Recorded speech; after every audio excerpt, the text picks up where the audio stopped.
How is my voice quality now? What in the world is going? There's a tremendous amount of background going on. David did moved around and went and got him. It's not right. Yeah, I opened the door and I moved my chair, but I didn't know that was going to cause a lot of background noise. No, just curious. Let's all move around now. Hey, I'll use this little interlude to fill you in on a potential development with the MVP flipped to an individual permit under Clean Water Act. I talked to Andrea Firster. She asked me to check the programmatic agreement for the Mountain Valley Pipeline, which I did. U.S. Army Corps of Engineers never signed the 2000 FERC's programmatic agreement that was executed in whatever year that was. They never signed it. So now, with David, you're muted. Did you get the letter yesterday saying that they're evaluating impacts on historic properties? Yes, I Doing did. trenchless water crossings. I haven't looked at it yet. Yes. Is there anything to it? I haven't looked at it either. I just read the letter. I mean, clearly there's going to be something to it if they're going to have to do trenchless. They're talking about potentially having to reroute to do their trenchless water crossings, and that may affect historic properties, but they don't say enough in the letter. They provide you with a data stick. Yeah, I haven't looked at that. That's going to have to wait till after this is over. I've got 2 or 3 other things. It's going to have to wait till sometime next week. But I'm interested in going in, writing to Army Corps now and saying, you didn't sign the programmatic agreement. Now that you're doing a new Clean Water Act permit, it's a brand new permit. You didn't sign the old programmatic agreement. We need to redo Section 106. And I'm going to propose that they reconsider impacts to the 4 rural historic districts in Virginia specifically. And in one of our districts in Roanoke County, there's the headwaters of the South Fork of the Roanoke River, for which I'm going to seek what's called jurisdictional determination. That would put them in the domain of the Clean Water Act as being actionable under the Clean Water Act. And do you guys want to? I was going to ask for your support for. Yes. It's a given. Okay. Now, talk to Andrea. Maybe we need a legal filing. A legal filing? Yeah, from Andrea Firster. Well, you know what? She's just as she has done over the last year. When I call her for advice and everything, she says, have you contacted Southern Environmental Law Center or Appalachian Mountain Advocates about this? And then I don't hear. She's trying to distance herself from this, I think. At least that's my impression. I would love to work with Andrea. Let me tell you, I'll reach out to her and see if she would want to, provide some guidance at this point, because she's been very good about helping us do outreach to the Army Corps on the interstate. Now I realize that was a whole different era, a whole different universe, if you will. But maybe she would talk to us. I'll see. And if you all have anybody else you think we could or should speak with, I'm trying to get Derek Teeney to talk with me about this, and also David Sly. And it's very, very difficult to get them to return a phone call or reply to an email right now. People are overwhelmed. Well, I'll talk to Linda Majors and to Russ Chisholm later today or tomorrow, or get, Okay. and see if they can get us a shortcut into, or Grace Hale from Power. Let's see if we can get them to get those folks in line and see. And it was, Okay. you said the programmatic agreement? Yes, U.S. Army Corps of Engineers did not sign it. You see, when it was determined very, very early on that they would use the nationwide 12 permit under Clean Water Act, then Army Corps was kind of off the hook, if you will, because, and don't ask me how or why, but from that point forward, they were just passing the buck right along, because they didn't have to do anything that, that gets them off the hook. But now with this individual permit, they are front and center involved, and they must consider, I think they have to look at impacts to historic resources. I'm pretty sure that's part of their legally, legal requirements. Pretty sure. And they have this clause where they must consider the least environmentally damaging practicable alternative, or LEDPA, LEDPA. And we didn't have that with FERC. And I'm of the mindset right now, I'm going to act as if there's an opportunity, and I'm going to jump on it and see what can be done at this point. Yeah, well, if I have time and can get these folks after we finish, I'll get it started. I said I'd do it today, but let me put in a request to talk to people and see if our connections with Appalachian, with AppleMed, and maybe the Sierra Club. We've got Sierra Club and Appalachian Voices in. So let's see. That would be great. Okay. Marvelous. Just Marvy. Now Anne is with us, but I went in to try to leave her a chat, send a quick message, and it said she's busy externally. And I said, come on, get online with us. And so hopefully she'll be here. I'm going to leave you for a moment and go to the bathroom. So that's taken care of before we get started. So I'll be back in a few.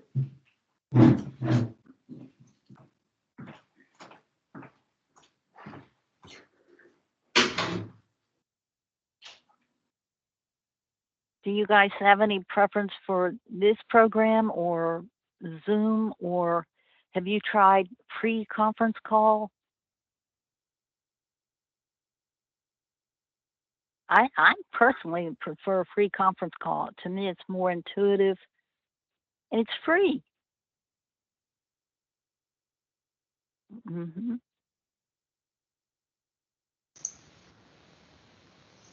Sorry to interrupt you guys. I'm Grant Goodrich. I'm the producer for this session. I was just wondering if you guys are set with everything and everything's good, PowerPoints, everything. And I was wondering also who was going to be presenting first, just so I know which PowerPoint to have pulled up first, or if for whoever needs their PowerPoint shared. It says that a recording has already started. Okay, this is Lakshmi Fjord, and I don't see you. Sorry, here we go. As the producer. And I am going first. Okay. But I don't know. Yeah, I think I just begin. We don't have Okay. I'm sort of doing an introduction, a little bit of an introduction. But my request is that you are playing my PowerPoint. We send a lot of messages about this. That was understood. So I'm just going to prompt you. Okay. And my preference is that I tell you when, to change the slide. And I'm going to speak for two small paragraphs before the first slide, if that's okay. And I'll say slide. Okay. Yep. And then perhaps other people have other things they want to share with you about their presentation. Well, James, this is Anita. The way that I was hoping to do it, I organized the session. So I thought that I would introduce the session, okay? And then to you, the order of presenters, did they tell you? The order is Lakshmi goes first, and then Ann goes second, and then David is third, I'm fourth, Simona is our wrap-up person, she'll go last. Okay, and so between each presenter, I'll say something like, now let's have Mr. Brady, David Brady will talk. I'll let him, and they're going to introduce themselves rather than me taking up time to do that. Okay, and I'll be timing them. And somebody, Simona, you want to time me so that if I go way over, you can say, shut up. And so then, you know, each person will direct you to do their slides, but let's get the order correct. And basically, I think that's about it. We're being recorded right now. We have been recorded, folks, with all of our discussion about the Army Corps of Engineers. So anyway, I'll need to be constantly available to be able to say things to people like, please wrap it up in another minute or so. Okay? Okay. Now, we were getting echoes. Do you have any idea what's doing that? Are you getting them now by any chance? Are you getting them from me right now? No. Okay. No. So Usually, best case is for everyone to have their mics off when someone's talking and only have it on when you're going to speak part of your presentation, and then the echo should not persist at all. Oh, okay. That's helpful. okay. So the way the order was, yeah, the order was Lakshmi, Ann Rogers, David Brady, Anita Puckett, Simona Perry. I think, did I leave Ann out the first time when I gave the list? No, you didn't, Anita. Okay. And I'll give a short introduction to the panel of about 30 seconds because we're going to be tight on time. I'm sharing this slider here. There's just kind of an intro, so when people enter, they'll see this and know what they're getting into. You think we'll have an audience? We should. I hope so. I hope so. You know, we did the conference. I'm at Virginia Tech, and we did the conference in 17, and it was, of course, it was live, but having these sessions with like 2 or 3 people in them, it's sort of embarrassing. Well, at least for here, they're being recorded for people to watch back. That's one of the key things Yeah. for this conference.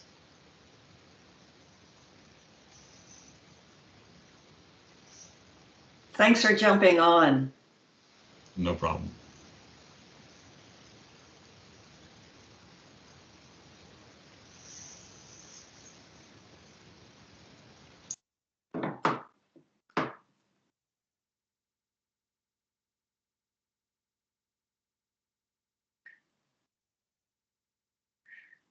Now, how will I know to start, James? Whenever you're ready to go at 10:30, whenever it's 10:30, I'll just let you know, and we can begin then. I'm using my, you know, my clock on my computer as well, so. Have you opened the slides? Do they all work? Yep, I have opened them all. They all work, I believe. Let me check one more time.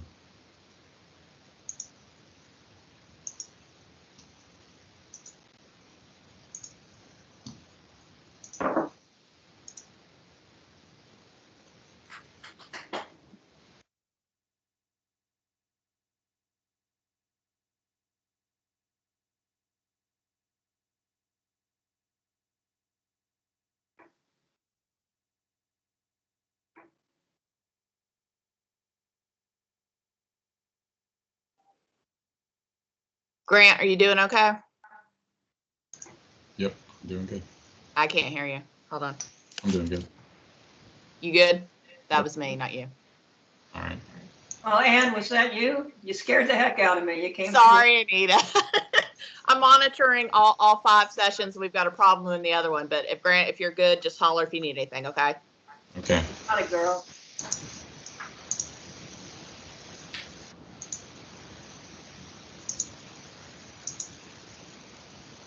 Yep, all the PowerPoints are working.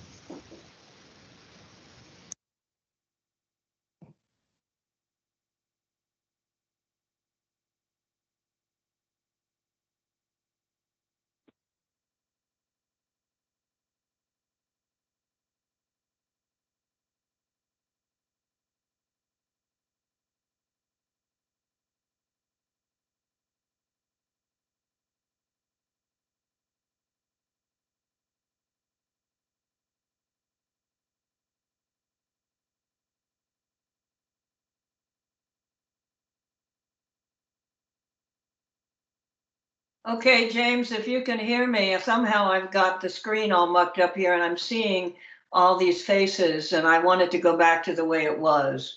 How do I get it back to small Okay, view? so what are you seeing again? I'm seeing 3 images, 3 videos, you, David, and Lakshmi, and myself in the lower right. And then this. I need the title back. I need the, you know, that screen with slide.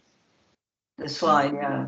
Do you see the slide panel down at the bottom? Yeah. Well, try to click on it and see if it'll pop back up there. It's not. Are you on the app or are you on from the browser? I'm on the browser. I'm in Chrome. Okay. That's probably the issue then. I'll try to reshare it and see.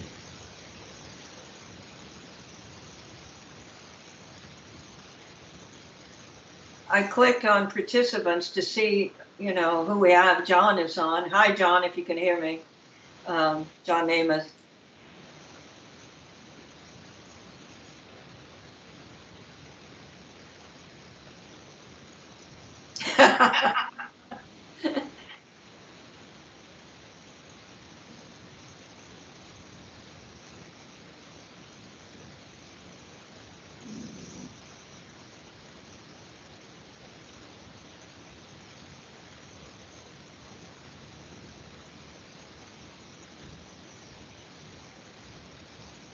Ah, thank you. Good, Anita. All right, it's 10:30. Shall we start the session, people? Yay. Yes. James, you're ready and everything, so let's get going. Welcome, anybody, all of our participants who are here to panel number 27 at the Appalachian Studies Conference today. I think we are on the big day at a big time, and the title of our presentation, our panel, is Appalachian Historic Districts, Natural Gas Pipelines, Section 106 of the National Historic Preservation Act, and the Federal Energy Regulatory Commission. And my name is Anita Puckett, and I'm chair of this session. Basically, what we have is a group of cool folks who are, not necessarily including me, but a bunch of cool folks who have been working, we've been working together over the last 6 years to try to get responsible construction or actual avoidance in a series of National Historic Preservation Act, a National Historic Register districts, trying to keep the construction of a maximally intrusive pipeline, 150-foot easement width, and 42-inch pipeline, trying to keep it out of these districts because of its damage to the historicity and the historic value of these districts, as well as impacting the lives of the residents who live there. We're going to begin right now. Each presenter will introduce themselves as to who they are. And right now, our first presenter is Dr. Lakshmi Fjord. She does an incredible number of things, very important ones. She worked extensively on the Atlantic Coast Pipeline, and I'll let her say more about herself and get going. Start the session.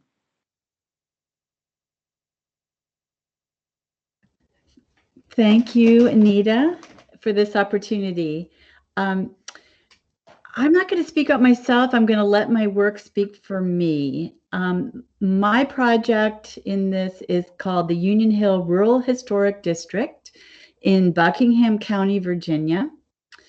And it is also titled Fighting the Cost Benefits of Environmental Injustice through ethnographic methods. My paper recounts the historic preservation story of a freedmen-built community in rural Buckingham County, Virginia, where I moved in 1979 with my family to build a new Yogaville on the James River. It's a story of harsh lived realities in rural places of former vast wealth based on the economics of enslavement. Now, a poor, extraction-based county, the majority of Black people are descendants of people enslaved nearby, and the majority of white people share that legacy on the other side of the color line.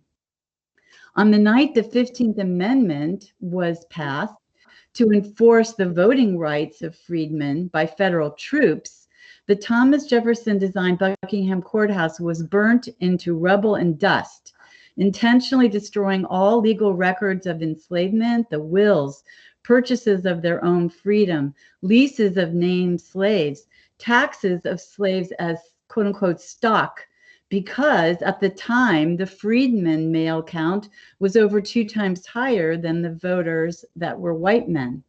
Now, first slide, please.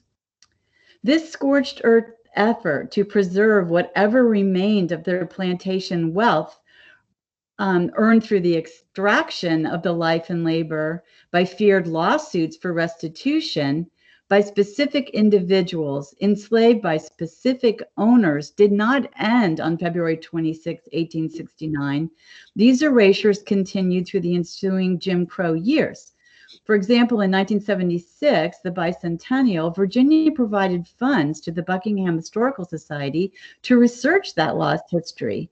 The sole Black member, Mr. Charles White, was refused when asking that this include Black history.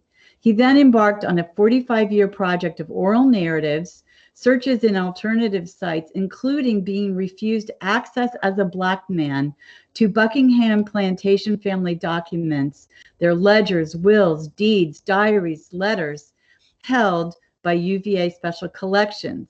This is the backdrop of my story about how, with no Buckingham archived records, no Virginia Department of Historic Resources for most of the county, no aid by the Historical Society, and the opposite of support by the county administration and board of supervisors, it was by ethnographic methods within community participatory action research that I wrote and received first Most Endangered Historic Place listing for Union Hill Rural Historic District in May 2016, and then wrote the Preliminary Information Form, PIF, for this district that became the first ever freedmen-built community in Virginia to receive historic eligibility for nomination this past December 10th of 2020. New slide.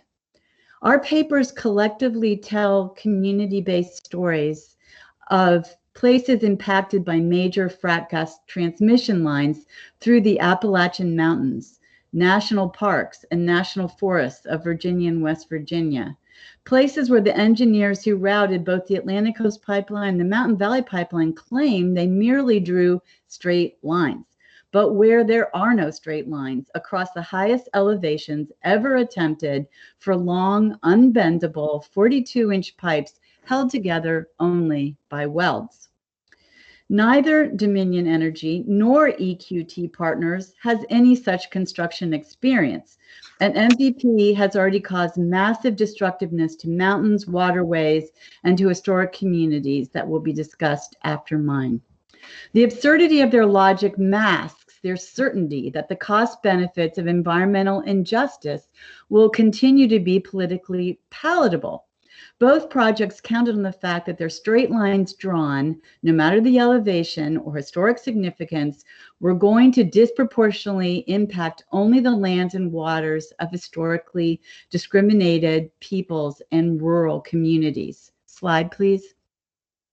The father of environmental justice, Robert Bullard, stated, quote, "We are just as much concerned with the inequities in Appalachia, where the whites are basically dumped on because of lack of economic and political clout and lack of having a voice to say no, and that's environmental justice," end quote. Derogations of Appalachians began by the coal industry, were intensified in the 1930s when, under pressure by tourist industry lobbyists, the U.S. used eminent domain to seize beautiful places and vistas to form the Shenandoah National Park. To make the moral case to the American people for displacing colonial heritage families, the stereotypical quote-unquote hillbillies practicing incest, living in squalor, uneducated, was invented out of whole cloth.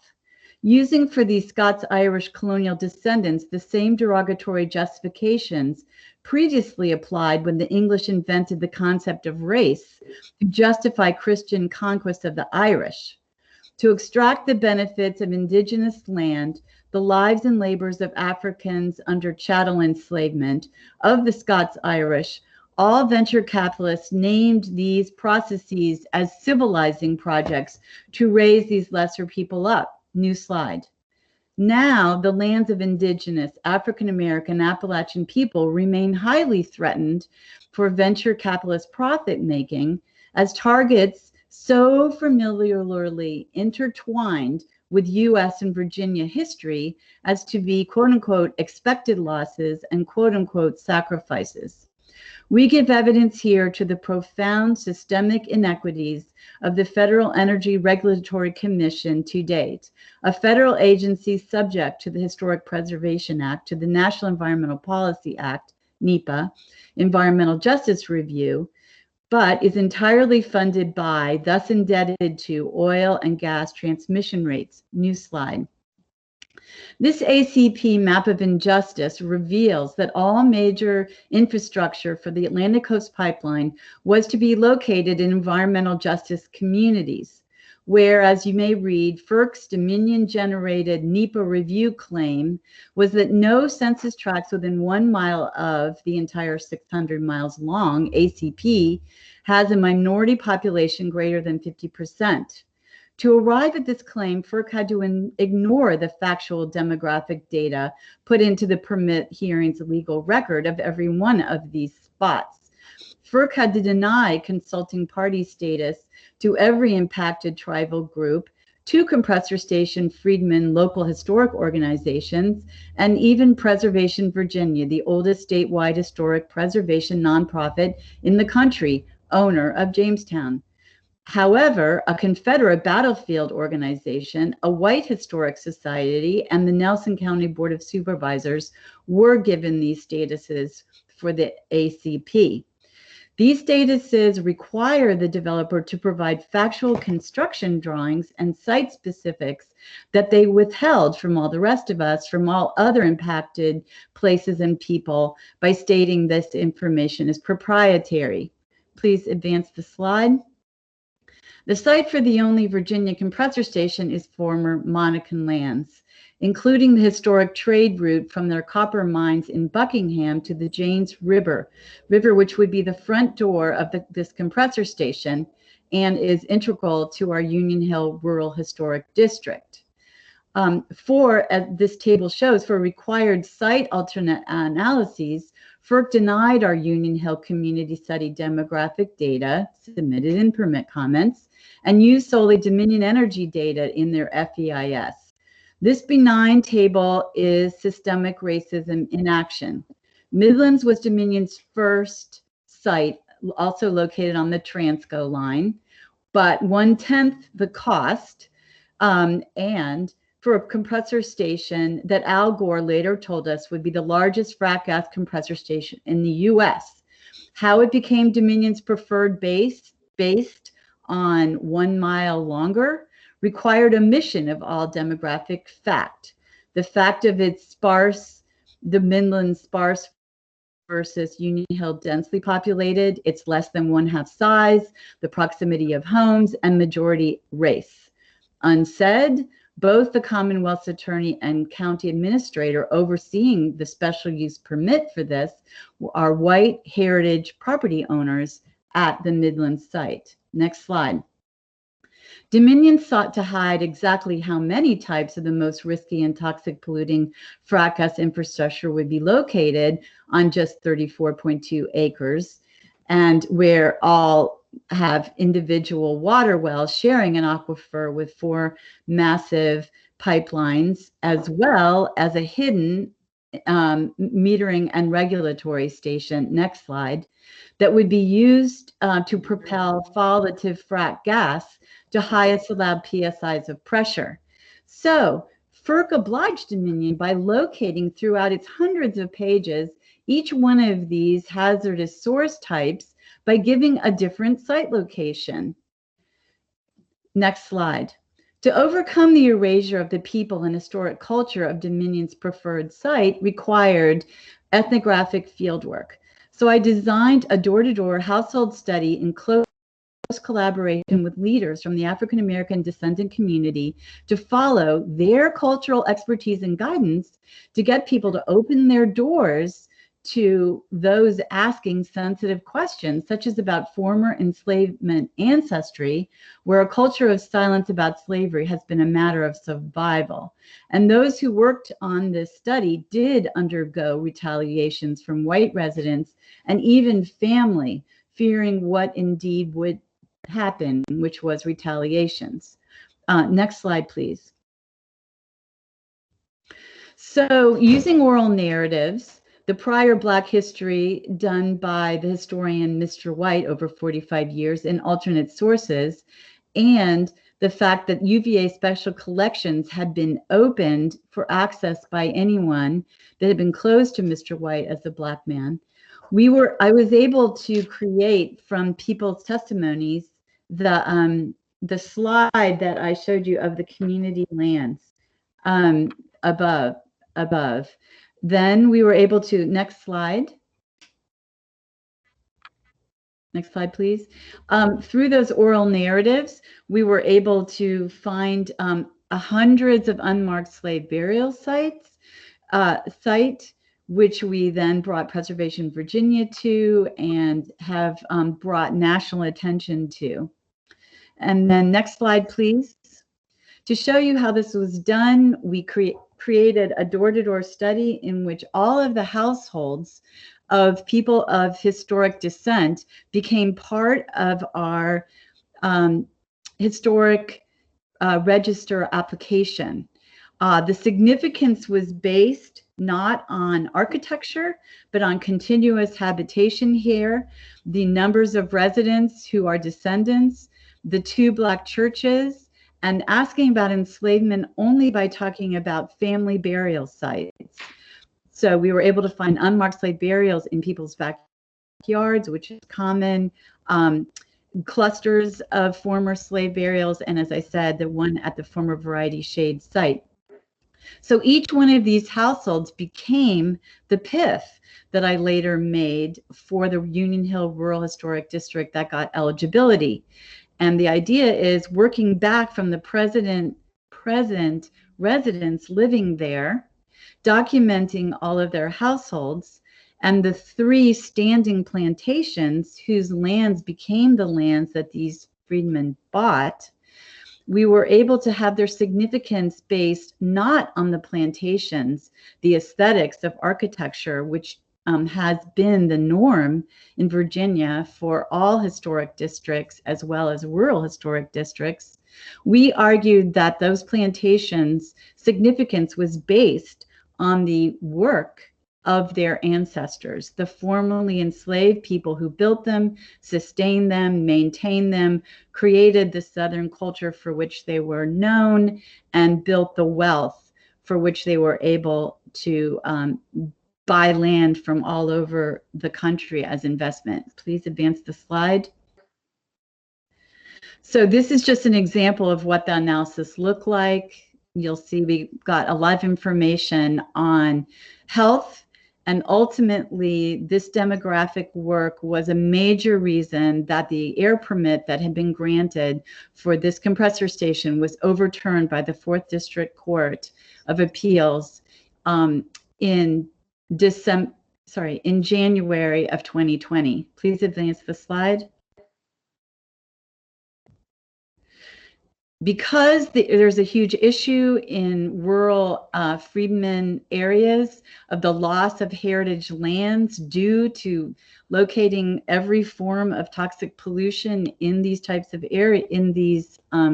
sites, we did a study of people's present uses of their land for agriculture, for hunting, for timber growing, and for raising of cattle.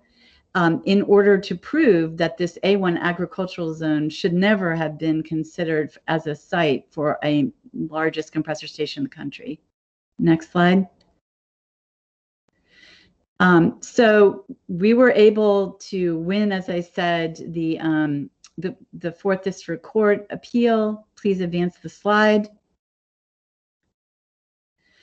And then, having been so successful in identifying the demographics, a horrible fracture occurred in which Dominion came into the community and started paying members of the African American heritage community to fight against our efforts to overturn the permit, fracturing the community to this day.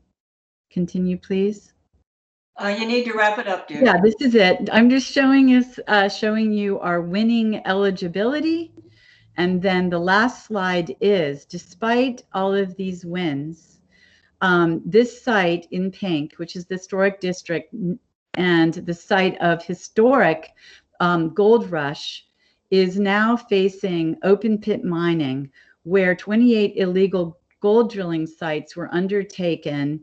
And in order to accommodate this Canadian company, the Buckingham Board of Supervisors has approved exploratory gold drilling and included fracking well drilling with no needed permits right next to this district. And of course, the only way of doing gold mining is open pit mining.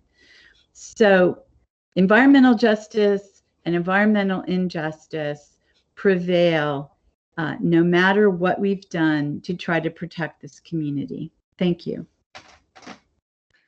Thank you. We'll hold questions until the end, please. And Ann Rogers, would you step up and go next, please?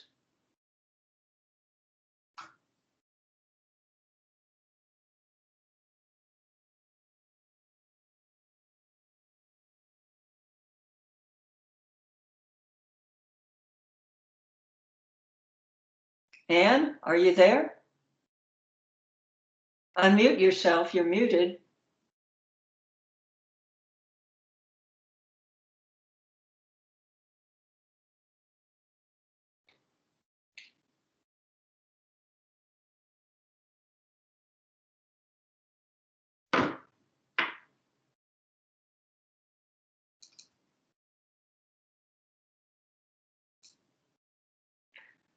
Okay, I'm not quite sure what's happening here.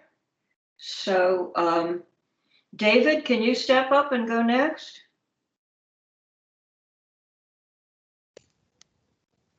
Can you hear me? Yes. James, can you load the my presentation materials?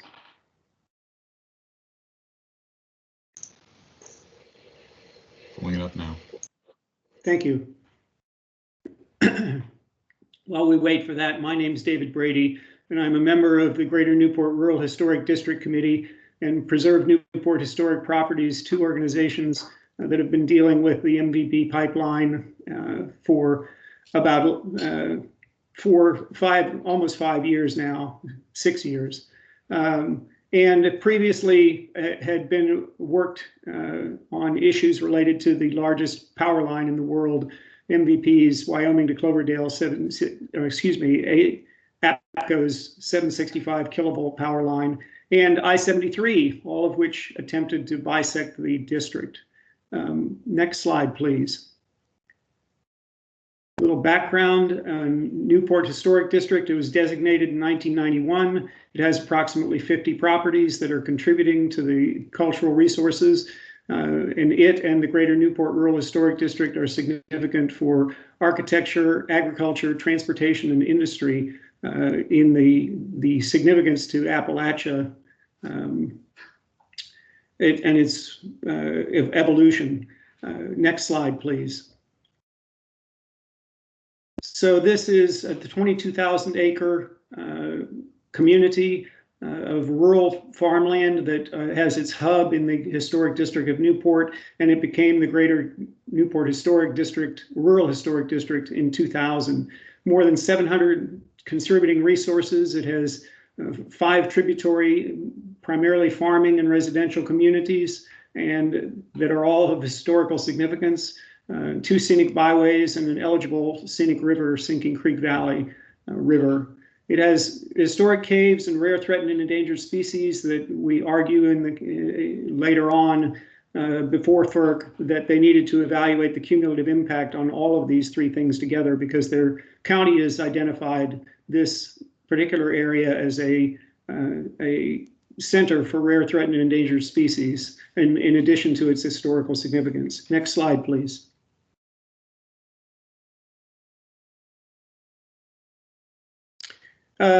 So we've gone through the Section 106 process to try and determine adverse effects.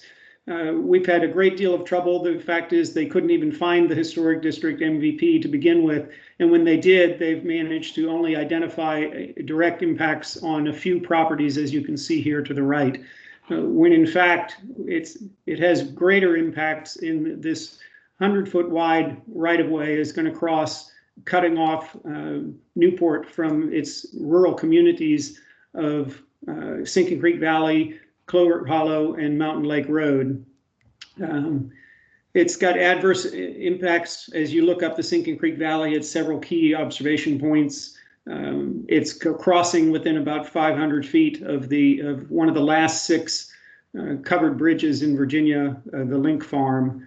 And it permanently separates farms that have been held in the families of the landowners since, in one case, back to the 1790s, the Gaspar Link Farm, and in other cases back to the 1830s and the early 1900s. Next slide, please. Well, this was what we discovered when we did the analysis, and the effects were quite a bit greater than they had indicated. And in fact, as it crosses in Newport, between the Greater Newport Rural Historic District and the Newport Historic District, it crosses between the Methodist Church, which is now about 300 feet away from the pipeline, and the Newport campus, high school campus and agricultural fairgrounds, which is about 500 feet further north. And if the line blows anywhere in that vicinity, it will take out both of those historic structures and sites. Next slide, please.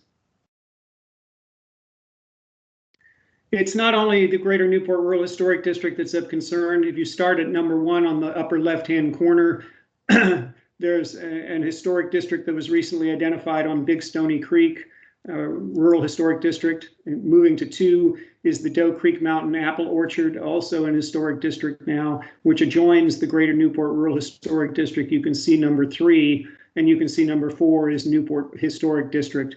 It also bisects the North Fork Roanoke River Historic District, which Anita will talk about later, and goes down to the Coles Terry, numbers 6 and 7, the Coles Terry and the Bent Mountain Rural Historic Districts, which Ann will talk about. Next slide, please. We became involved back in 2014. We've danced this dance before, although I will tell you that FERC is a law unto itself, and it is being challenged more and more, but it is very powerful and very arrogant. In February 2016, our consulting party status was denied by FERC, along with all the other not-for-profits that attempted to organize. We had some individual landowners file for consulting party status, and this, strangely enough, was FERC. The reason for denying the status to a lot of the non-for-profits that they had already intervened as an intervener in the FERC process, and they therefore could not allegedly become a consulting party under the Section 106, which we've subsequently challenged and has been overturned.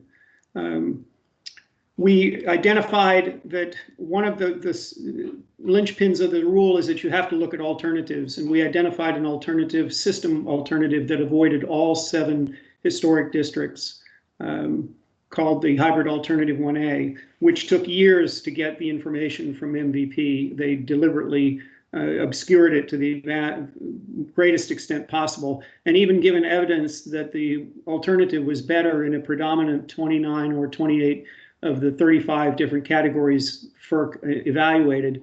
FERC did not, at this point in time, overrule or go back and look at the alternative as it should have under National Historic Preservation Act requirements. Next slide, please. The issues we looked at also were the areas of potential effect, which is a technical term. We felt it needs to be the entire district as a whole, and you have to look at cumulative and unmitigatable effects. Unfortunately, the state's historic preservation officer and the Advisory Council on Historic Preservation did not take up this cause and kept a very narrow area of potential effect for the study, which we think is prejudicial. Cultural attachment issue was looked at and discarded by FERC, even though the experts retained by Mountain Valley Pipeline said that where there's a non-economic attachment to land, you have to look at the impacts of what that's going to be. This was looked at in the power line case back in the 1990s and was accepted by experts as being a area that needed to be addressed and studied, and we don't believe it's adequately addressed. Additionally, with a consultant, Thomas King, a former ACHP member, we looked at the cultural and historic landscapes, and which in a way that exceeded the area of potential effect that was put down by FERC and MVP, proposed by MVP and FERC, and accepted by the ACHP and the state's historic preservation officer. Next slide, please. You got to deal with a lot of organizations. County government was very supportive. Our federally elected officials were conflicted because areas that they felt were going to benefit subsequently in Eastern Virginia and were not exceptionally helpful. The state historic preservation officer, if he has or she has a program that is well respected, is a very powerful individual and can be a great ally. I think their opinions in Virginia are changing about the potential effects, but it's at this point in time, they see pipelines as being a very marginal effect, and that prevailed with the advisory council as well. The federal agencies, I should add one at the bottom, we've recently have to now deal with the Corps of Engineers who are going to have to evaluate the new water permit on historic properties, and it's too early to tell since we were just notified yesterday what that impact is going to be. Next slide, please. So then the NEPA process, which is the National Environmental Protection Act and the National Historic Preservation Act, process issues. The intervener consulting parties controversy is going to arise again, and it's hopefully will be resolved in favor. Inadequate ground truthing, it's just terrible. They literally just drew, as Lakshmi said, a straight line and then started to deviate and make minor variations in order to go around it because they've done inadequate ground truthing to begin with. The Section 106 process, we believe, is wrong, and a lot of other people do as well.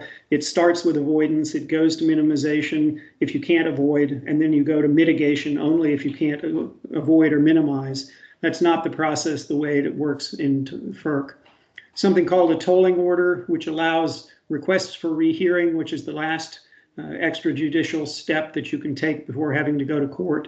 A tolling order allows FERC to grant a certificate of necessity, use of necessity, to the applicant, in this case the pipeline applicant, and proceed with construction while these requests for rehearing are heard, which is doing irreparable damage without having recourse while the FERC considers your matters for rehearing. The cost of appeals is terrific once lawyers get involved in the process, and we've had to have lawyers involved early on. It gets quite expensive. Next slide, please. We did interact with, and in addition to all the federal agencies, we did interact with a lot of experts. The National Trust for Historic Preservation is very helpful if you can get their attention in advising the ACHP about matters of national concern.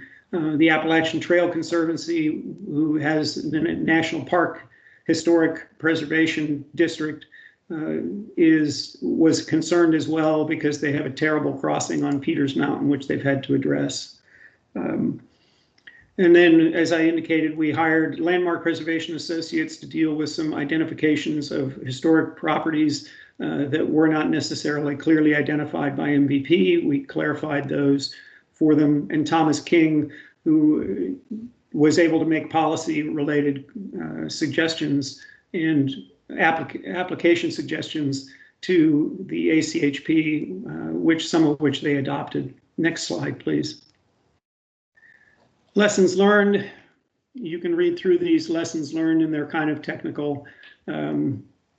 We've discussed some of them. There was a precedent called the Hunt Foreman Farm Historic District, where a large farm had a successful outcome on Section 106 in Ohio, and we modeled that using some of the issues that they raised and were successful in getting the pipeline routed around the historic district. We've asked for nothing less, so these are the issues. The other issues I would tell you is that to think about is organize early if you're going to try and fight this. Be prepared to look at and develop alternatives. Recognize that you are likely to lose unless you can successfully create or identify alternatives. It's challenging to win against the FERC, even in this environment. And that brings me to my conclusions. And I'll be happy to take questions at the break. Right. Well, thank you very much. Ann, are you on now? Ann Rogers?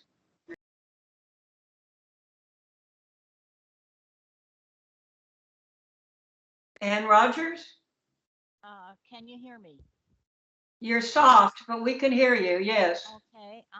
For some reason, the phone calls delivering my voice do not understand. How's that on the volume? Better. All right. I tell you what, I'll just do it this way. Thank you so very much. Lakshmi and David, your presentations were extraordinary. I'll begin my presentation by discussing my outreach to landowners. Okay. That's not the most recent version of the that. I guess that's that's an earlier version of the PowerPoint. Okay. Anyway, I'll just talk us through this. I made a presentation at a meeting in the Bent Mountain community in 2015, and I presented to them a written request that they get involved in the Section 106 process for the Mountain Valley Pipeline. And as we've heard from the two, David and Lakshmi, Section 106 requires consideration of impacts to structures, districts, and archaeological sites that are eligible for listing on the National Register of Historic Places.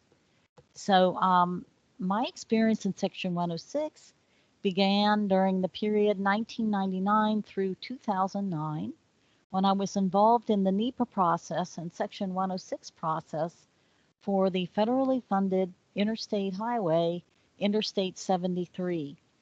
And during that period, our citizen group that had formed to fight the highway, Virginians for Appropriate Roads, or VAR, worked with Washington, D.C. attorney Andrea Furster, who is a world-renowned expert in historic preservation law.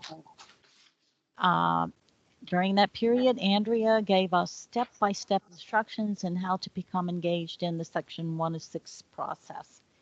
And following in the year 2000, we became a consulting party in the Section 106 process for I-73. Then we hired a historic preservation consultant by the name of Harry Ream out of Arlington, Virginia. And he documented a large number of historic structures, sites, and districts that were within the path of I-73.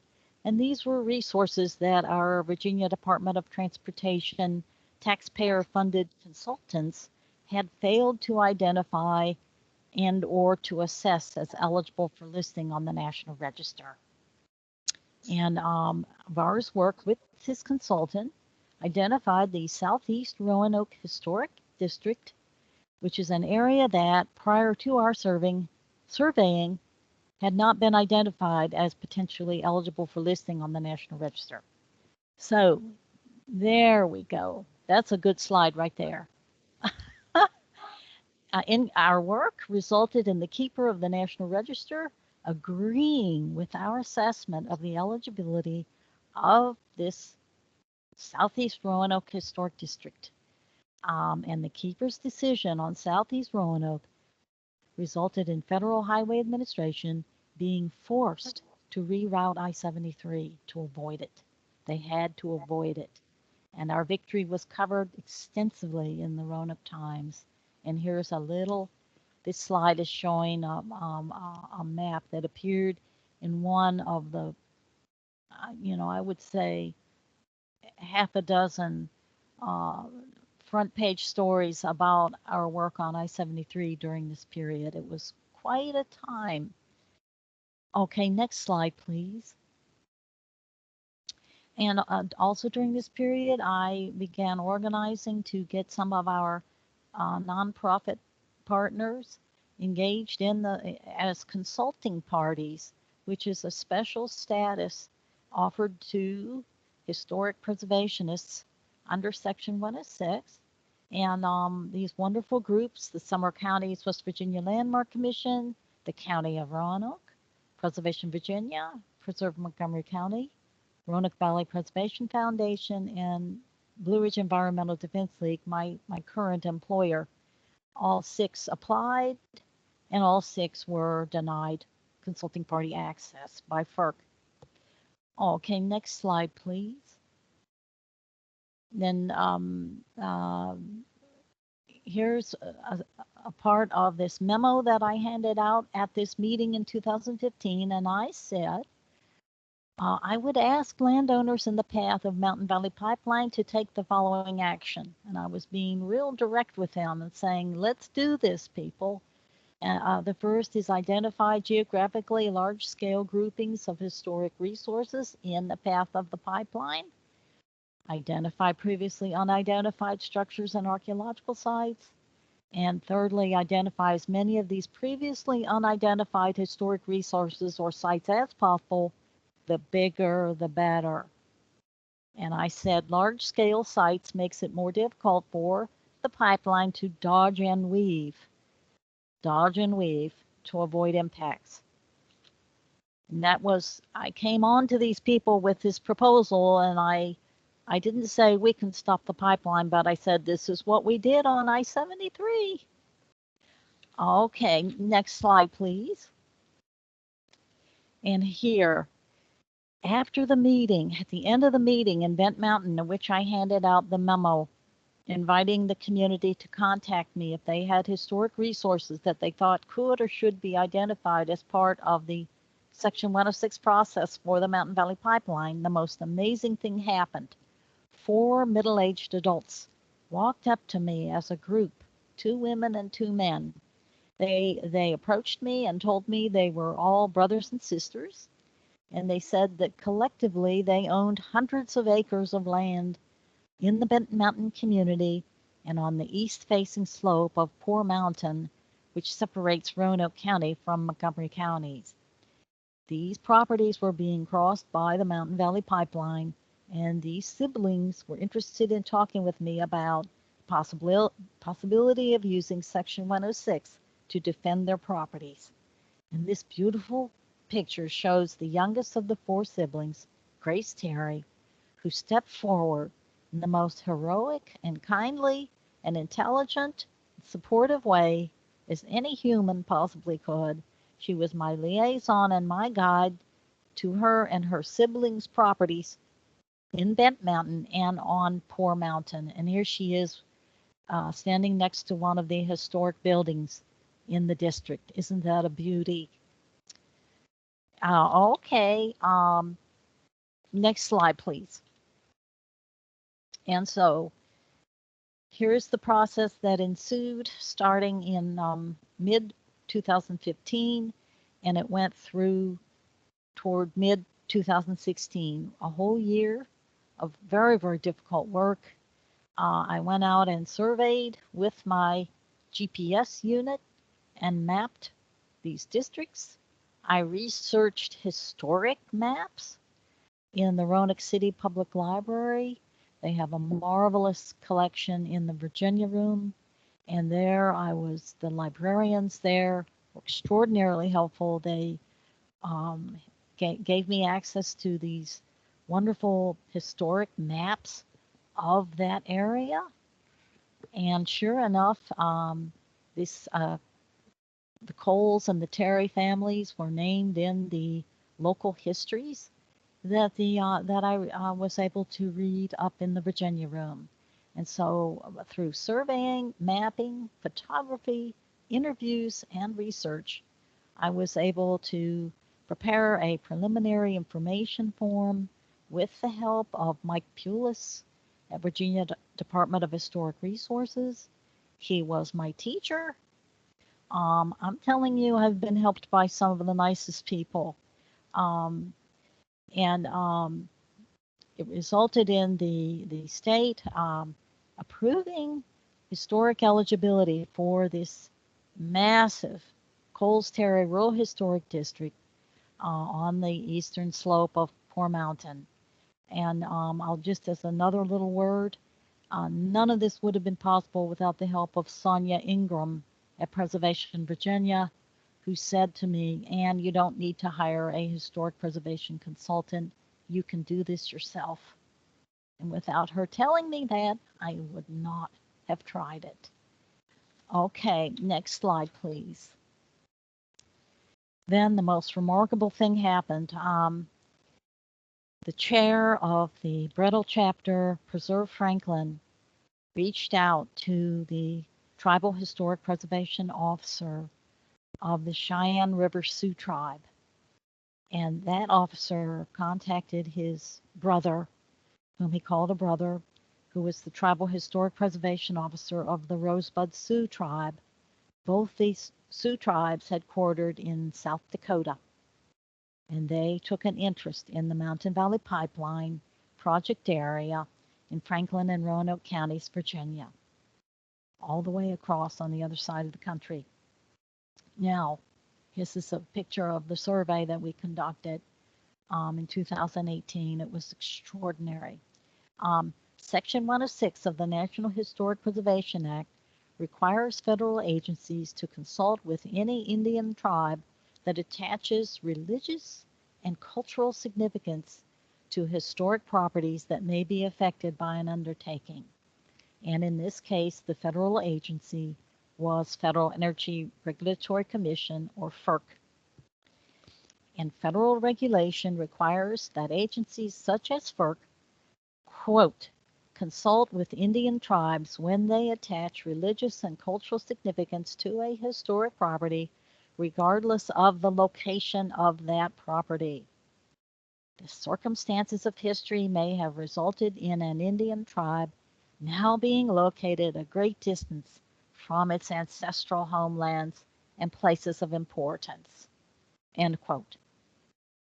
And when the Siouans visited Franklin and Roanoke counties, Virginia on March 4th and 5th, 2018, they told us their tribes had a tradition of having lived in this part of Virginia. Next slide, please. The fact that Siouan tribes lived in the Mountain Valley Pipeline project area was confirmed by research which I conducted in April 2018 at Virginia Tech under the guidance of Anita Puckett, who is the chair of Panel 27, our panel today.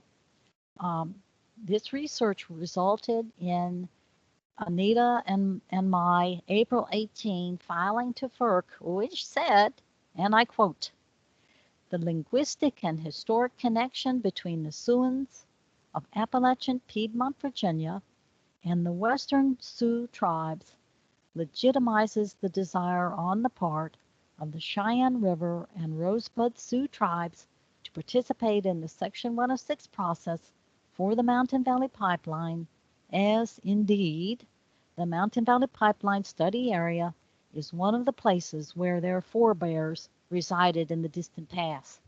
The relationship of the Cheyenne River and Rosebud Sioux tribes to Appalachian Piedmont, Virginia is precisely the type of relationship addressed by the National Historic Preservation Act when it says, quote, "The circumstances of history may have resulted in an Indian tribe now being located a great distance from its ancestral homelands and places of importance."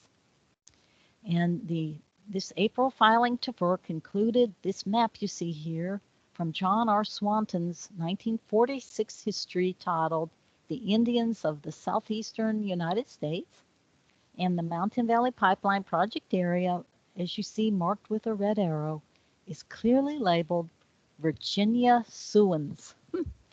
This and another map, along with documentation of research that I conducted at Virginia Tech, established incontrovertibly that authoritative 19th and 20th century American scholarship recognizes as historic fact the habitation by Siouan Indian tribes of the Mountain Valley Pipeline project area. Okay, now in conclusion, I'd like to just show you this film that was made by Mark Barker at Blue Ridge Environmental Defense League. And he made it for an Appalachian Voices online event. And it's my conclusion. So please listen carefully. Thank you. Hi, I'm Ann Rogers. I am Section 106 Coordinator for Blue Ridge Environmental Defense League. And before joining Brittle staff in March of 2017, I volunteered for 2 years working with the residents of the Bent Mountain community in Roanoke County, Virginia, identifying historic resources in the path of the Mountain Valley Pipeline. And as part of that work, which lasted from 2015 through 17, we identified 2 new rural historic districts here in Bent Mountain. And one of them, the Coles Terry Rural Historic District, encompasses the entire eastern face of Poor Mountain here. That's the mountain in the background. The Coles Terry District was approved by the state in 2016. Then in 2017, we identified a second rural historic district in Bent Mountain called the Bent Mountain Orchard Rural Historic District. And between those 2 rural historic districts, which were approved by the state in 2016 and 17, we had nearly 2,000 acres of lands that should have been protected in the planning of the Mountain Valley Pipeline. But what we discovered in this process of working under Section 106 of the National Historic Preservation Act is that under FERC, Section 106 is very, very significantly shortchanged. For one thing, FERC, or Federal Energy Regulatory Commission, very, very deliberately and expertly avoids the involvement of consulting parties in the Section 106 process.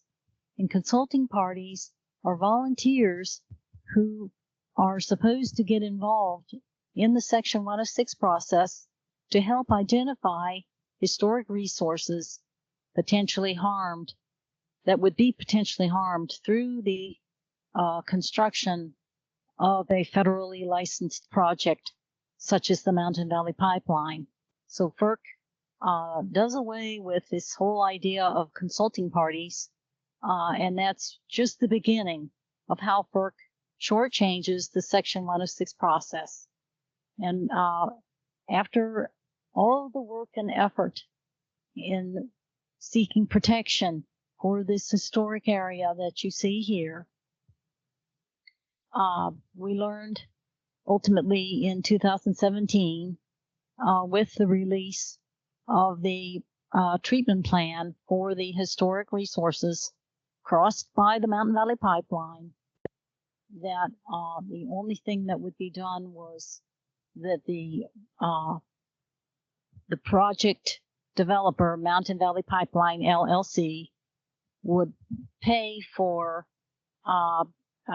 certain restoration and other administrative costs to underwrite the creation of National Register nominations for these districts.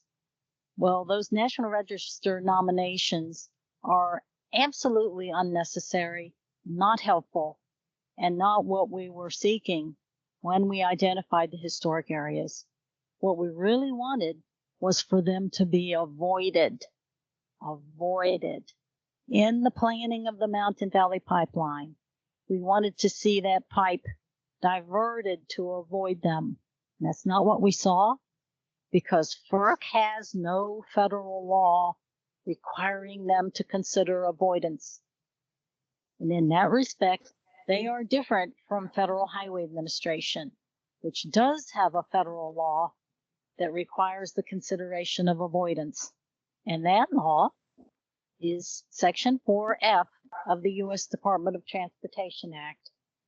And so we are very interested in engaging in a process to bring to FERC their own version of Section 4F of the U.S. Department of Transportation Act, so that in the future, projects like this, beautiful historic areas such as this, will be avoided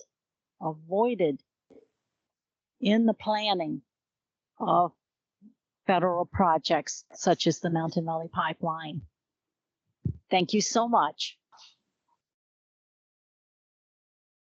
Okay, so Jason, if you can, let's get me started. Anita Puckett. Can we go ahead and get me started and get my slide, my PowerPoint uploaded? Wonderful, thank you. You all can hear me, I assume. If not, step in and tell me. My particular project is to look at the North Fork Valley Rural Historic District in terms of the issues introduced by the other speakers, and to share with you some of the findings I learned in the post Section 106 process, when mitigation has been established, and some of what I learned and we learned from that process. So the overarching purpose of this last presentation, my presentation, is to share what I learned about how the FERC applies the specific section, Section 106 of the National Historic Preservation Act, to the approval of rural and large natural gas pipeline construction projects. I learned that FERC's policy toward the application of Section 106 actually results in failure to preserve historic sites and districts listed on the National Register of Historic Places. I learned this by working specifically on protecting the North Fork Valley Rural Historic District, which I'll call the district, located in Montgomery County, Virginia, from the construction of the mega natural gas pipeline project called the Mountain Valley Pipeline, or the MVP. Next slide, please. Okay, here is the generalized map. We've seen others of the pipeline going from Mobley in Wetzel County, West Virginia, down to Chatham in Pittsylvania County, Virginia, with Montgomery County being bisected by this pipeline. Next slide, please. Here is a map showing you where Montgomery County is, so you have some relative idea within the context of Virginia, Appalachia, the New River Valley, and Appalachia more generally. Next map, please. map. This is, our next slide rather, this is a map of the North Fork Valley District. It's divided into two parts. The lower part was the first one where the application was done in 1989 for a National Registry of Historic Places and was accepted. The top part was added on in the 1990s as an adjunct to it and gives it a broader depth. Simply was saying we belong there and it was accepted. The district itself is about 20 square miles, 10 miles long, about 2 miles wide. This shows the pipeline going through it. And as you can see, there's some hilly terrain there. Next slide, please. Oh, the important thing, we can go through here. This slide, I didn't blow it up or anything because as with David's slide, it attempts to show you some of the markings of the MVP of the historic structures in the district. The original application noted 125 contributing structures to the application process. And here you can see there are certainly are not 125 structures marked on this particular slide. And as David pointed out, the mapping by MVP of structures within the district that were relevant was not very well done and omitted many, many such structures. So next slide, please. All right, I'm going to hold off on that for just a moment. Unlike the sites discussed by the other panelists, the district is an amalgamation of only small to large farms and occasional personal residence on a lot. There's a couple of historic churches and 2 historic grist mills that are also located within it. There is no central community gathering as we have in Giles and Newport, as we have on Bent Mountain. That's a big difference. In terms of mitigation. So here, just very quickly, a few structures of iconic proportions within the district. Keep in mind that the road going through it is built on the old travel route that is about 10,000 years old. It was basically the I-81 for Native Americans traveling through Virginia and from parts southwest to northeast and vice versa. It was a heavily traveled road. We do have one archaeological site. There are others. Landowners are protecting some of them. And so they're not telling us where they are because they don't want them decimated, and that would happen. Here we have McDonald's Mill. It was built originally in the late 1700s. This is about the 1860 version, and it is iconic, shows up on various websites, brochures, different kinds of tourism materials. Incredible structure if you're in the inside. Next slide, please. This is a Rutledge house built in 1798. It had structures apparently or allegedly for fighting off Native Americans, supposedly, and the owners in this, what used to be a community center for the North Fork area on the North Fork River, North Fork extension of the Roanoke River, they want to redo this into a B&B and use funds to do it. Next slide, please. This is the Woods Grub House. It's an amazing house. People, we have to go look at it at some point. It's 2.5 stories. Basically, for our part of the world, a mansion. And the internal architecture, the internal woodworking is absolutely phenomenal. And in the middle of basically nowhere, to have a house of this consequence and the hundreds of acres that originally were with it is totally amazing and is significant in terms of the structural and architectural significance of the area. Next slide, please. Here we have the pipe that is supposed to go through the district. I'm going to put it off for just a minute and say that community organization of the district has been weak to non-existent with respect to MVP until with respect to getting people together because they're so spread out, no community center, etc. The MVP construction process, however, generated interest, and we've now formed a group. The North Fork Valley World Historic District Preservation Committee emerged out of all of these other interventions and actions described by David and by Ann and by Lakshmi. All of the things that we've been doing were also done here, but there's no point today because of time to go into kind of really just duplicating what they've already said. It was formed, the Preservation Committee was formed to say what was left of the district after the FERC granted approval for the MVP project through the district. Okay, and here's an example of what we're getting. This is actually, I believe, from Franklin County. Somebody correct me if they know better. You have a 42-inch pipe sitting in a pool of water, and it's been doing that for about 2 years. And so we are concerned about the erosion of the pipe and the deterioration of it that they are looking forward to putting underground. And so people are terribly concerned about the historic structures, their land, and their lives with respect to the potential explosion or damage from these pipes. Next slide, please. Here is a slide. I'm afraid it's not the best because I had to literally take it from the road. Otherwise, I'd be on MVP property without permission.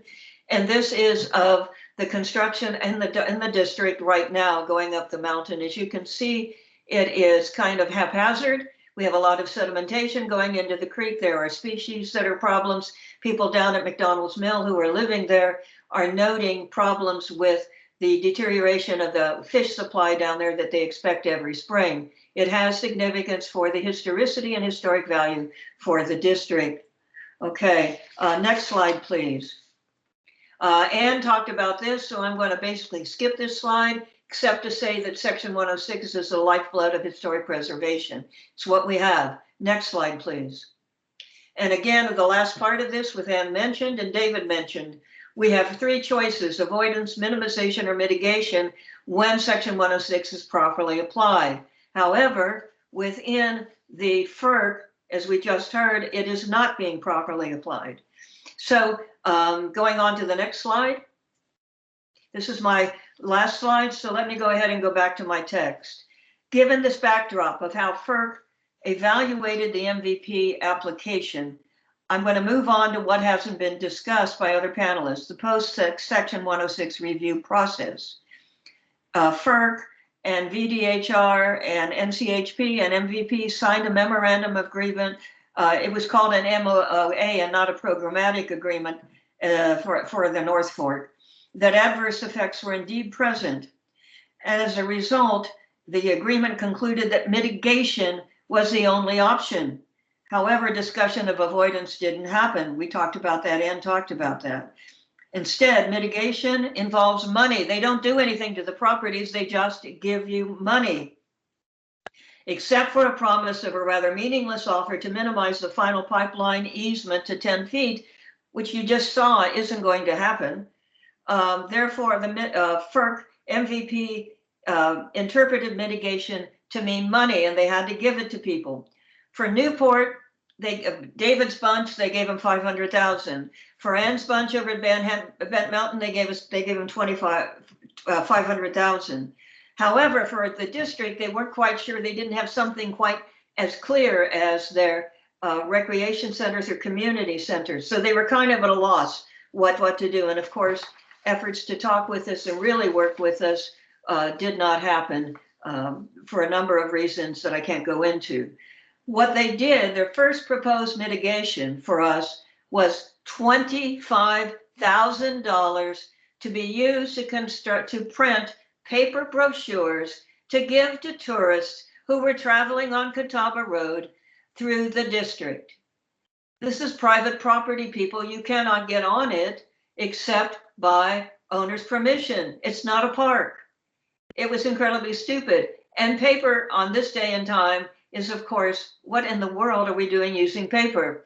It was rejected. We finally got it rejected. Number 2, the second plan, again, MVP didn't talk to anybody. They presumed relationships with local entities, specifically the Montgomery Museum, and these relationships didn't exist, but they asserted they did. MVP proposed to fund a museum display of the District of Montgomery Museums of Art and History with a total budget of only $100,000. When the director of the museum heard about it, she exploded, and she's in her 80s. And so she heard about this plan. The director, with the help of others, her advisory board, people like myself, we drafted letters and had phone calls with MVP saying such a plan was impossible. The place is too small. We have no place to put it. We have nobody to do it. And on top of that, there's not enough money to even begin to pay for constructing this kind of exhibit. MVP then threatened to go to other museums in the eastern part of the Commonwealth if something with the museum could not be worked out. So what happened? A third effort at mitigation emerged through a November 5th, 2018 meeting at the museum with the museum director, advisory board members, myself, and 3 MVP representatives, one by phone. After much strident discussion, we had very frank discussions. MVP agreed to a plan in which the preservation committee from the district that I just told you about, that newly formed preservation committee, would manage funds that would be distributed to individual landowners in the district for preservation and restoration. MVP eventually agreed, as long as Virginia Department of Historic Resources oversaw to make sure that it was historically accurate and approve it. And with much discussion, creation of a proposal in winter to MVP, they funded us in the amount of $500,000. We got $500,000 out of them. And we're in the process now, finally, with the re-application. We had to update the old application that was just finished. Now we're in the process of creating application materials so people can file and get funding from that $500,000 for restoration. However, nearly all district landowners support the receipt of the funds. One does not, but realize that issues related to environmental destruction and potential explosion of eroded and damaged pipe are omnipresent and constant. We're always thinking about that. It's going, not everybody, of course, but many people are aware. What are we doing this for? If with this bad pipe, it looks like it's bad pipe, and we're having our people, our engineers, look at it to the best we can. We can't get to much of it. But in any case, we're worried. So through all of these complexities of the last stages to obtain mitigation funds, all of us presenting today have learned that FERC does not recognize avoidance as a Section 106 option and does not carefully follow Section 106 requirements. As a result, the kinds of mitigation disputes, extended negotiations, and outright hostilities we encountered in trying to protect our historic districts are inevitable when working with a project involving FERC. David said this, and we lost. The North Fork district has been damaged, some of its historic value lost, and the potential for significant environmental damage that would also destroy the efficacy of the historic sites and structures have been threatened. If FERC is involved, anyone seeking historic resource preservation will lose under current guidelines. If anyone hearing this panel today is interested in seeking policy changes with respect to FERC, please contact one or all of us. As the national events of January 6th, going to DC right now, made very clear, preserving American history and its loci of emergence, its various sites to where our democratic institutions, flawed as they may have been, have emerged.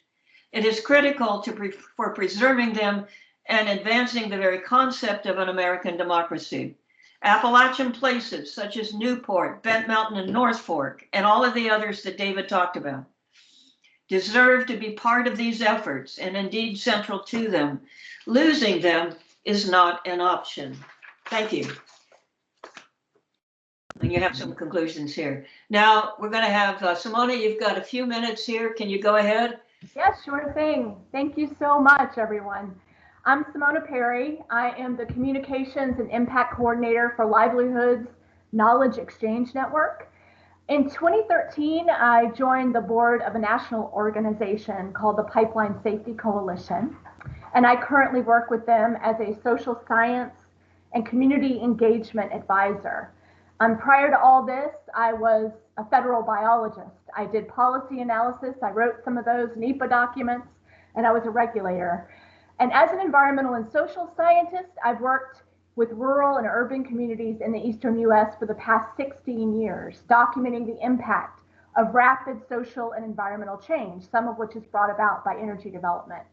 I have assisted in organizing and providing testimony to the Permanent Peoples Tribunal session on human rights, fracking, and climate change. And I worked with the US Department of Transportation pipeline regulators on getting broader and meaningful public and tribal involvement in pipeline safety and preparedness. So I am pleased to be here, and I am overjoyed, unfortunately, not overjoyed in the sense that I'm happy to hear it, but really glad that these fulsome, rich stories have been told today about FERC and how it operates. Beginning this winter, I began working on a cross-sectoral, multi-stakeholder team to try and see if we could develop community engagement best practices in the oil and gas pipeline industry that encompass all phases of pipelines, from siting like siting of a new pipeline, which we heard about today, and permitting, to the decommissioning and abandonment of those pipelines. So as a consequence of my work with that team, what I've been thinking a lot about over the past months are the gaping, yawning holes that are letting the siting and permitting of pipelines run roughshod over our communities, historic and culturally significant places, as well as our publicly protected lands and waters. And just for some context about how I look at all of this, I worked side by side with farmers and large landowners and small town residents in rural north central Pennsylvania during the early years of the fracking boom.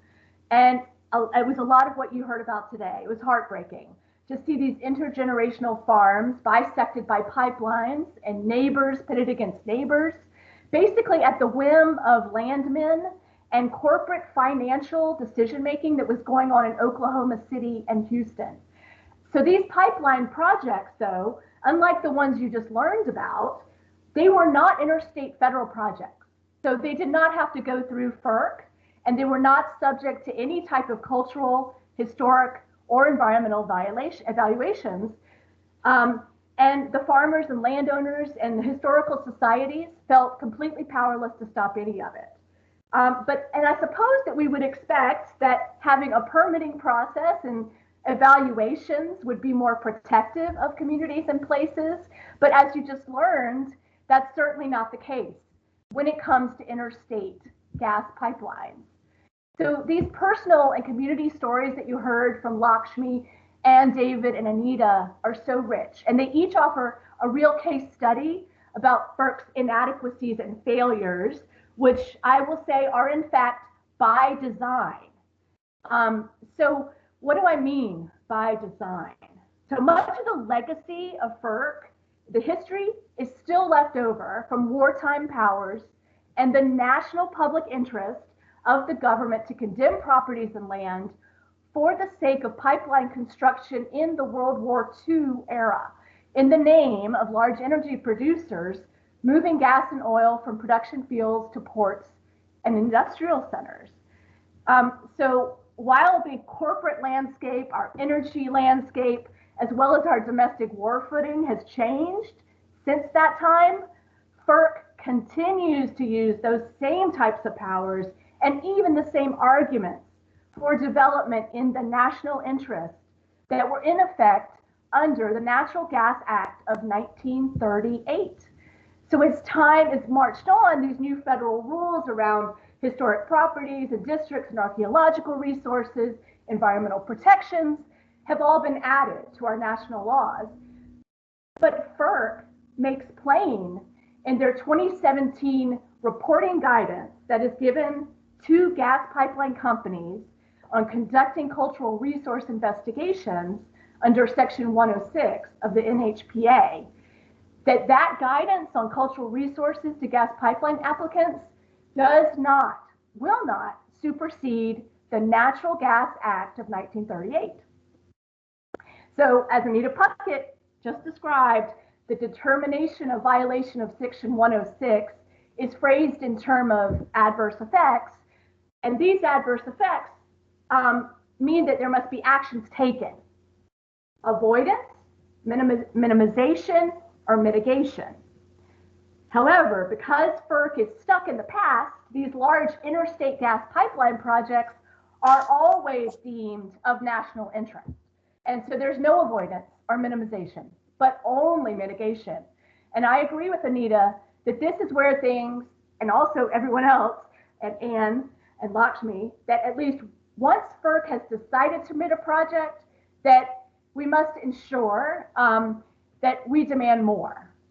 Because if these projects are in fact in the national interest, the public must have a meaningful way to participate in not only what happens after they are cited, but also in how they're cited in the first place. So as our panelists have provided these rich case studies and testimonies, how the federal government has failed to protect rural, agricultural, and culturally rich communities and places in the name of not public or national, but private interest. They also offer us glimpses into some of the geographic, systemic, economic, social, and organizational weaknesses in some of these rural places that make it difficult for communities to participate meaningfully in FERC processes. And I think within these weaknesses and lessons, we have to listen closely and also recognize that there are new strategies and solutions emerging.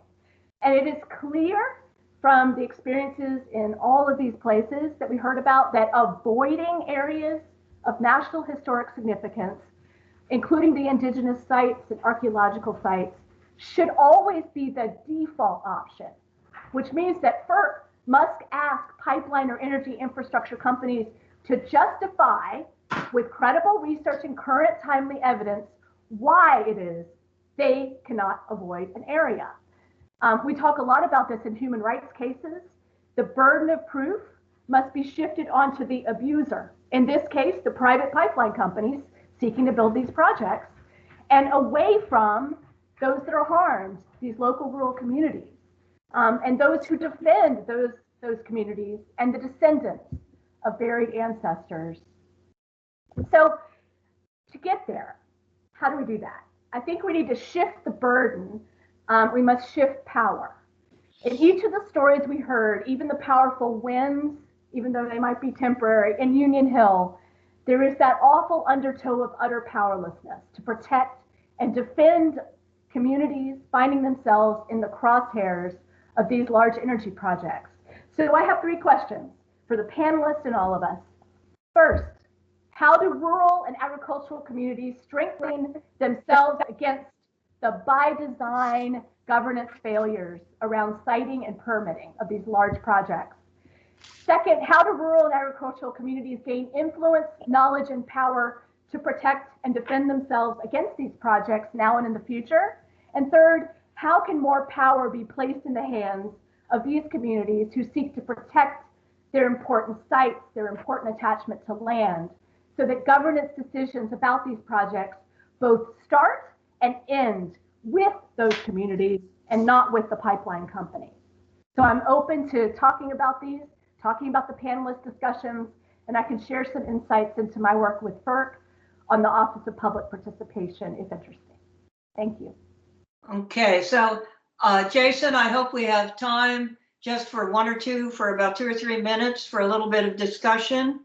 And to that end, are we lost people? Any questions? Just unmute yourselves. You should be able to do that. And then just speak up if you have a question. Okay. I have written a question. Okay, please go ahead. In the chat, questions written in the chat. Where in the heck? Okay, I see it. Yeah. What's the question? Where's the chat? What if any changes in FERC's regulatory perspective might you expect from a new administration?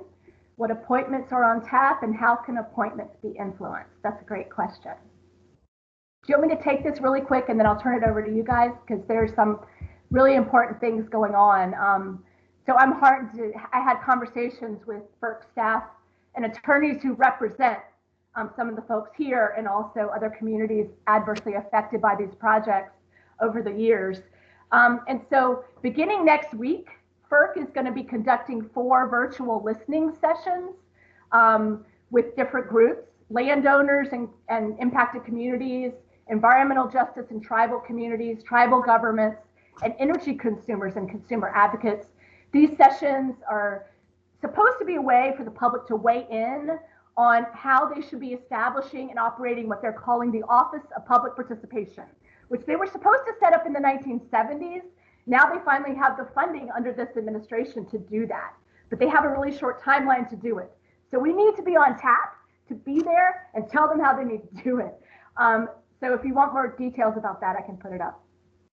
You can put it up, and also last night at a PMCVA meeting, we discussed in detail a woman named Irene Leach. And anyway, contact me and I'll send you all the goop.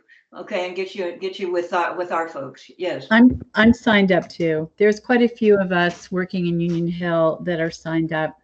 Mm-hmm.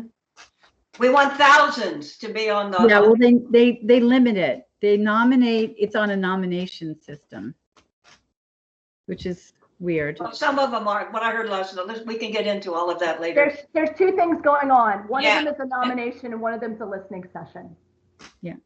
Okay, we're talking about the listening session when we want that. Well, that's what we were talking about last night. Also, there have been changes, with the new administration in that the commissioners. So we've already seen a couple of things that have been different with the new commissioners, and of course the change of the chair. So we're looking forward to more of that as well.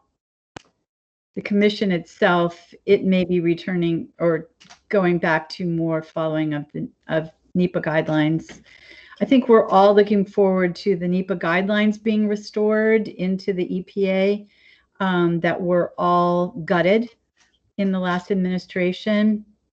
And so that's also kind of going to go hand in glove with this work. Okay. So are there any other audience members who would like to ask a question at this point? I'm not seeing, I saw John's comment, which we just discussed, what appointments are on tap and how can appointments be influenced.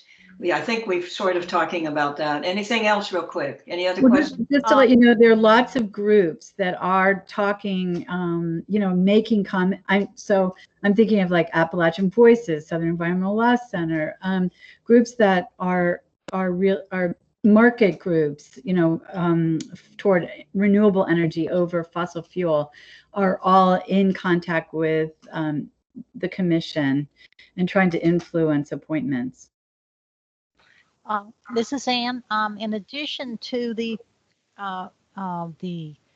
workshop and listening sessions, there is an opportunity to comment to FERC on the review of the 1999 policy statement on the certification of new interstate natural gas facilities. And that comment is due April 26th. And it would seem to me that this one here might be a good place to talk about Section 106. All right. Anything else from anyone? Just one comment. Can you hear me? Yes. Of course, there's an alphabet soup of environmental organizations, the large national ones, and it might be a good idea for you to raise your hand by sending a letter of support to those organizations endorsing their efforts to repopulate the governance of FERC.